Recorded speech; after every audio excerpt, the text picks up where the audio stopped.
இன்னைக்கு பாரதிய ஜனதா கட்சிக்கும் திமுகவுக்கும் தான் மிக நெருக்கமான ஒரு உறவு இருக்குது.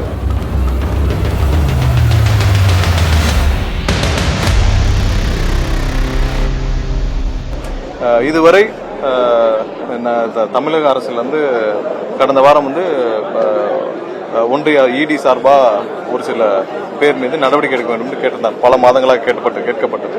அதற்கு இங்கிருந்து கையெழுத்தாகி போச்சு. இதுவரை கவர்னர் ஏன் அப்ரூவ் பண்ணல? திரு செந்தில் பாலாஜி உட்பட்ட ஒரு சில பேர் மீது நடவடிக்கை எடுக்க இதுவரை கவர்னர் ஒப்புதல் அளிக்கவில்லை. கிட்டத்தட்ட ஒரு வாரத்துக்கு மேல அந்த ஃபைல்கள்லாம் தேங்கி கிடக்குது. அப்ப யாருக்கு மேல மிகவும் இணக்கமாக இருக்கிறார்?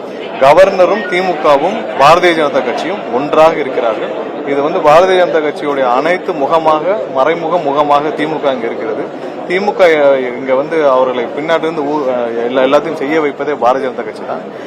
அதுல எந்த மாற்று கருத்தும் இல்லை. இதுவரை செந்தில் பாலாஜி உள்ளிட்டோர் மீது நடவடிக்கை எடுக்க சொல்லி இங்க இருந்து போன ஃபைல்ல எதுக்கு இதுவரை கவர்னர் கையெழுத்து போடல? அப்ப யாருக்காக கையெழுத்து போடப்பட்டிருக்காரு? அதற்கு முதல்ல கவர்னருக்கு கையெழுத்து பதில் சொல்லட்டும். இது திமுகவும் பதில் சொல்லட்டும். தேசிய கீதம் 2 முறை பாடப்பட்டது, அது மரபு மீறியதாக குற்றச்சாட்டு வைக்கிறாங்க.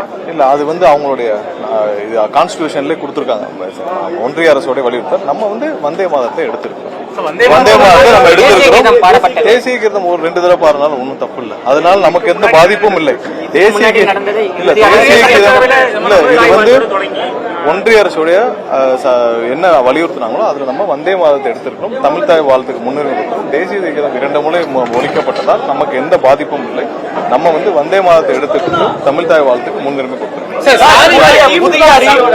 சாதிவாரி கணக்கெடுப்பு திமுகவும் இதே காரணம் தான் சொன்னாங்க.